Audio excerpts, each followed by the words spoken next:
부속사 무량수전에 대해서 살펴보겠습니다.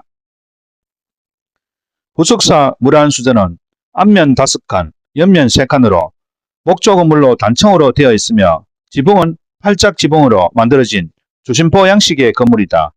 현판의 서체 유형은 안진경채로 공민왕이 있었다고 알려져 있다.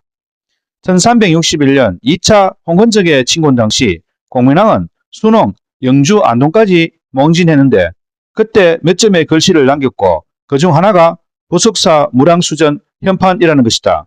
현판의 글씨를 공민왕이 썼다고 하는 얘기의 근거는 현판 뒷면에 있는 글씨 때문인데 다음과 같이 쓰여 있다. 무량수전 1690년에 선조의 손자인 낭성군 이후와 낭원군 이간 형제가 왕실의 족보인 선흥록을 태백산 사고에 봉안하기 위해 길을 가던 중 중간에 있는 부속사에 들러 무량수전의 현판을 보고 이 글씨가 공민왕이 쓴 것이라고 일종의 인정을 하고 간 것이다. 당대의 명필로 유명했던 낭성군 이후는 1668년에는 진흥왕 순수비부터 당시 전해지던 갖가지 금속문의 탁본과 기록을 모은 대동금석서를 펴낼 정도로 서희의 진심인 사람이었는데 그런 사람이 이 글씨를 공민왕이 썼다고 본 것이다. 그렇게 글씨의 유래를 알게 된 후 부속사의 스님 영필이 현판의 테두리를 화려하게 만들어 더했다.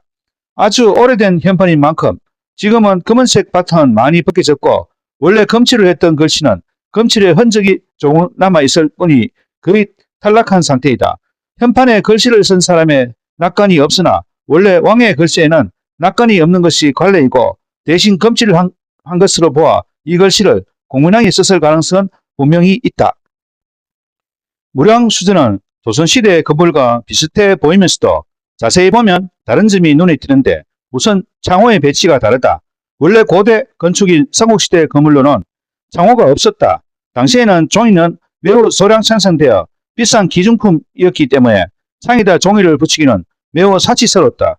그래서 천이나 대나무 발 등으로 막아놓은 것이 일반적이었다. 그러다 고려시대에 들어와서는 창호란 단어와 함께 종이를 창문에 붙이기 시작했다. 따라서 무량수전의 창호는 그 당시로서는 꽤 최신 유행을 따른 고급스러운 장치였을 것이다. 이 때문에 창호의 살 형태도 가장 기초적인 정자살이다. 조선시대가 된 뒤 16세기부터 한지가 대량 생산되면서 일반 가정에도 창호가 보급되었고 절의 창호에도 각종 장책이 붙었다. 무량수전의 기동사의 창호는 크게 세 부분으로 나뉘는데 좌우 양측의 창호는 창문으로 기능한다. 그래서 들어 올리는 방식으로 열리고 가운데 두 짝의 창호는 문으로 가능하기에 좌우로 열리는 여닫이 문이다. 조선시대에는 모두 여닫이인 동시에 창으로 들어 올리는 네 짝으로 이루어지는 경우가 흔하다는 점에서 차이가 있다. 또 한 가지는 무량수전은 원래 입신용 건축이었다는 것이다. 현재 무량수전 실내에 있는 나무바닥 아래에는 원래 녹색의 유역을 칠한 벽돌인 녹유전이 깔린 바닥이 있다. 즉 고려시대에는 중국의 건축물처럼 실내에서 신발을 신고 지내는 입식 생활이 일반적이었고 무량수전 건축에도 반영됐다는 것이다. 그 뒤 조선시대에 들어와 온돌 등의 이유로 자식 생활이 일반화되고 특히 절에서는 엎드려서 절을 하기 때문에 새로 나무바닥을 깐 것이다. 현재 부속사의 성보 박물관에 원래 무량수전 바닥에 깔려있던 녹유전을 재현해 놓았다. 녹유전은 유리같이 광택이 뛰어난데 이는 불국토의 수미산 바닥이 유리로 되었다는 구조를 형상화한 것이다. 조심포 양식이란 점을 포함하여 유난히 장식적인 부분이 적기 때문에 수수하면서도 깔아앉은 느낌을 띠는 건물이다. 옛날에는 단층이나 녹유전으로 만든 화려한 바닥돌을 깔았지만 세월이 지나며 어떤 까닭으로 인해 사라졌다. 이 때문에 조선시대에 현란한 단층을 싫어하는 사람이 특히 좋아하기는 하는 건물이다. 이런 특징들 때문에 한국 전통 건축물 중 한 가지 전형으로 평가하는 사람이 많다.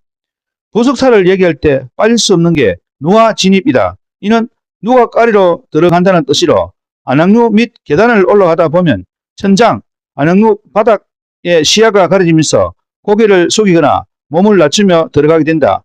부처님의 진신이 모여져 있는 탑이나 서방 극락세계를 뜻하는 무량수전에 몸을 낮춰 현선함을 저절로 보이게 되는 구조다.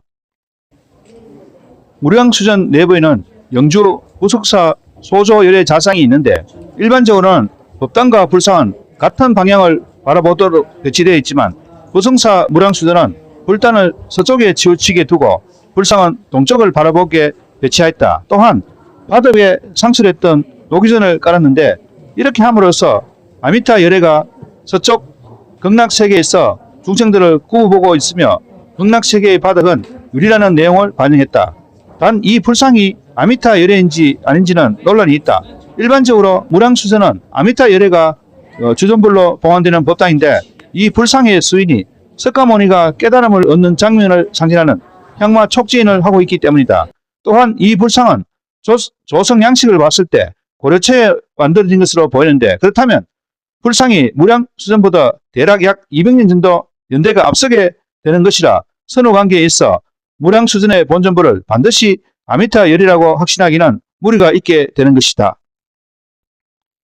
다만 그럼에도 이 불상이 무량수전에 있다는 점과 내부 배치 구조 그리고 원용 국사비가 있기에 그가 아미타 열애부를 만들었다는 내용이 있어 일반적으로는 아미타 열애로 보고 있다. 그렇다면 아미타 열애가 왜 석가모니의 모습을 하고 있는지가 쟁점인데 통일신라 mat 고려시대 초 남할여초에는 석굴암의 본전부를 모방한 불상들이 많이 만들어졌고 이 불상 역시 그런 당시의 흐름을 따랐을 것으로 추정해 볼 수 있다. 어쨌거나 이 불상의 특이한 점 때문에 학계에 논란이 있자 교과서에서는 쿨하게 아미타라는 접두사를 빼버렸다.